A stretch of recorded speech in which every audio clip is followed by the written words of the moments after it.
They call them vertical graveyards, the grand old hotels left to rot in the city's forgotten corners. The Sovereign was the queen of them all, a 12-story Art Deco masterpiece, sealed shut since the late 1950s. As a photographer of urban decay, it was my Everest. The stories about it were legendary. Locals said the hotel never truly closed. They said it still took guests. I found my way in through a service tunnel, the air thick with the smell of dust and stagnant water. The lobby was breathtaking, a cathedral of decay. Light from a grimy skylight cut through the gloom, illuminating a world of peeling gold leaf, shattered chandeliers, and dust-covered velvet ropes. It was perfectly preserved in its own ruin. It felt expectant, like a grand, beautiful, and patient predator waiting for a new guest to check in. I started on the ground floor. My camera flashed the only sound besides the crunch of broken glass under my boots. The place was a time capsule, a petrified ballroom, a dining room with tables still set, covered in a shroud of dust. I was heading for the main bank of elevators when one of them made a sound, not a creak or a groan, a soft, clean, mechanical ding. I froze. I looked over at the elevator bank. The brass dial above one of the doors, which should have been frozen for 60 years, was slowly, smoothly, rotating down from the top floor. 12, 11, 10. It was descending, for me. I stared, my logical mind scrambling for an explanation, a short circuit, a counterweight slipping. But the movement was too deliberate, too perfect.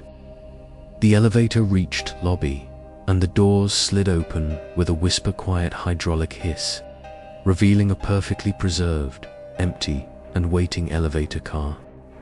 I should have run. Instead, I got in. The journalist in me was screaming, "Story of a lifetime." The doors slid shut, sealing me in the dark. The car didn't move. I fumbled for my flashlight. When I turned it on, I wasn't alone. Standing in the corner, perfectly still, was a man. A young, unnaturally thin man in a pristine, crimson bellhop uniform. He had a pale, blankly pleasant smile on his face, but his eyes were dark, hollow voids. He didn't seem surprised to see me. He just gave a slow, formal nod. "Welcome to the Sovereign," he said, his voice a soft, rustling whisper that didn't seem to come from his mouth. "The management is pleased you've chosen to stay with us." Going up, he gestured a gloved hand towards the control panel. He wasn't a squatter. He wasn't a prank. He was a part of the hotel's spectral, eternal staff. The elevator began to ascend, its movement impossibly smooth. The bellhop just stood there, smiling his empty smile. "Each floor has its own story," he whispered. At the 3rd floor, the door opened onto a scene from a nightmare. The entire hallway was charred and blackened, the air thick with the spectral smell of smoke.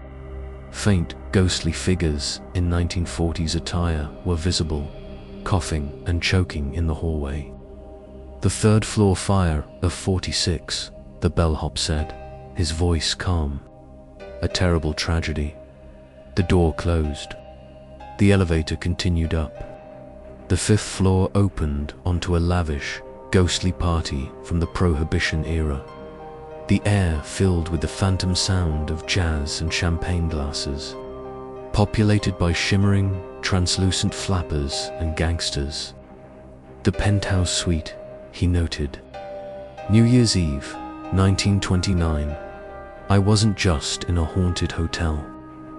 I was traveling through its memories, a tourist in a museum of its preserved tragedies and glories." The elevator finally stopped at the 12th floor. "The penthouse.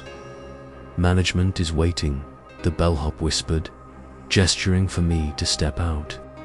The doors opened onto a scene of absolute, opulent ruin. A grand suite, its furniture decayed, its windows shattered, looking out over the glittering, modern city. It was here that the hotel's last owner had lived and died.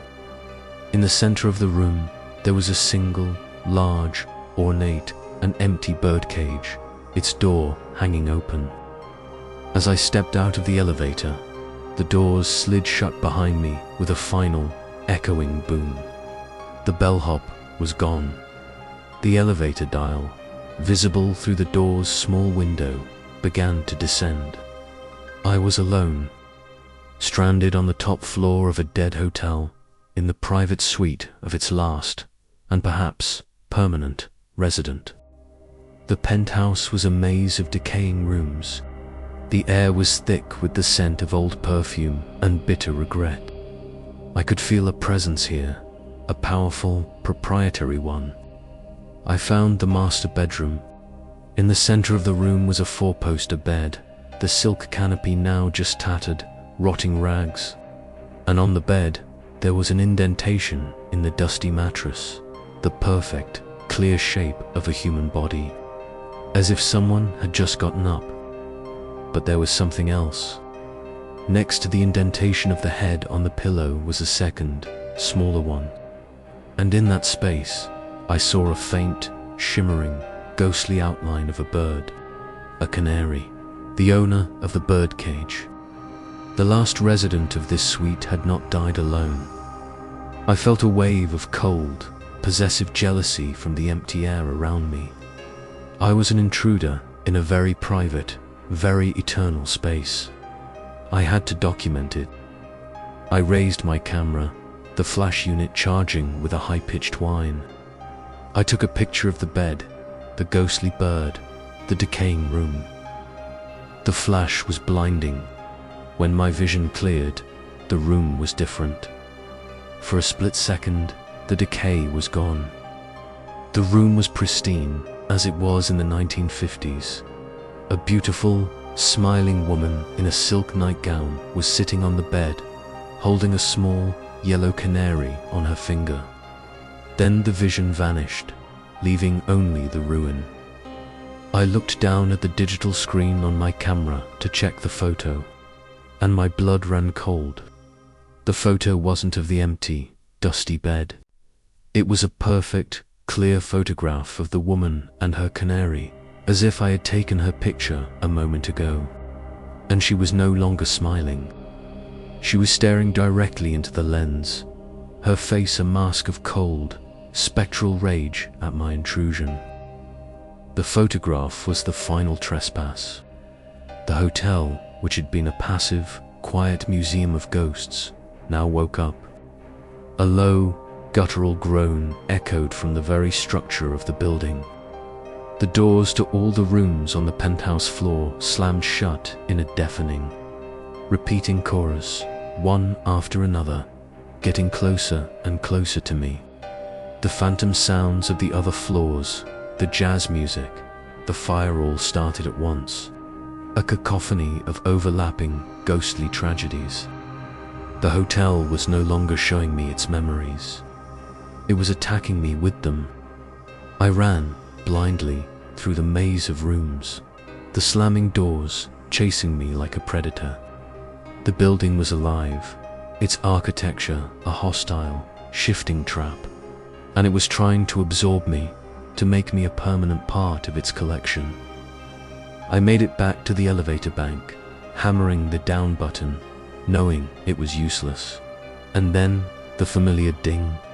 The doors slid open. The bellhop was inside, his smile as serene and empty as ever. "Checking out, sir," he whispered. I scrambled inside, collapsing against the wall. He didn't press a button. The elevator just began to descend, smooth and silent. As we passed the floors, I saw the ghostly scenes, the fire, the party were all gone. The hallways were empty. The hotel was going back to sleep. The hotel can be protective of its permanent residents, the bellhop said, his hollow eyes looking at me. But it always has room for one more. Should you wish to stay, we have a vacancy. A quiet room, no disturbances, forever. It wasn't a threat. It was an invitation, a job offer. The hotel was always looking for new staff. The elevator reached the lobby. The doors opened onto the same beautiful, silent decay I had first entered. I'm checking out, I stammered. The bellhop's smile widened slightly. Very good, sir, he whispered. We do hope you'll write a glowing review. I stumbled out of the elevator and didn't stop running until I was back on the street, the sun rising over the city. I never went back. I published the photos, calling the story The Vertical Graveyard. It won awards. But I left out the bellhop. I left out the living memories. Some stories are too unbelievable to tell. But every night, in my dreams, I'm back in that elevator. And the bellhop is asking me the same quiet question. Going up. And I know, one day, I'll run out of reasons to say no.